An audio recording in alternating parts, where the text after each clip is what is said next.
Setu. I was a student here. I did business management, and this is a piece that I wrote for her. So give me your ears as we appreciate her. So the title is called Final Wave, Call It Goodbye. From miles, you could notice her smile. So encouraging it was gas for extra miles. In a world of stones and rocks, hearts was a gem. And above all, God was her Ebenezer. In Manze, si meweza. They say good things are actually free. But wait, it's not a dream. It is real. Just like a tree, she gave us things in three. 1, she was strong roots for her family and her children. 2, she was branches of opportunities through her establishments. And 3, she gave us fruits of hope, life and education. Well, kumbe, mambo, si matatu. 4, she was a shade always covering us with love, a listening ear and a comforting place. Indeed, she was always near.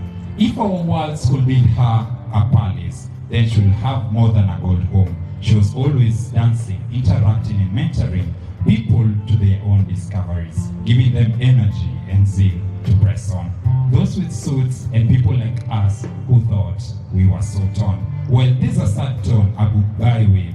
Well, it's sad and I can't handle the tides, leaving us broken and tested, but true and elevated. She was a reason in a million. Wanasema ajuae uchungu wa mwana ni mama, na je, ajuae uchungu wa mama ni nani? Kama kifaranga kiwa mdogo, amlindaye ni mama, lakini siku ya kogofya ni siku ya mchanga. Upendo wake mwingi zaidi ya wanga, maridadi. Kwa kweli mama alikuwa zaidi ya ua la waridi. Maybe it's just a final wave, but in heaven it's a welcoming embrace. For we miss the warm hugs, but in heaven she gets a part for the good work done. We miss the photos and the smiles, but she's always watching over us. We wish for more extra minutes, but we actually have her memories forever. Goodbye, dear friend, mom, mentor, a trainer and a change maker. We wave goodbye. May you dance with the angels. Thank you.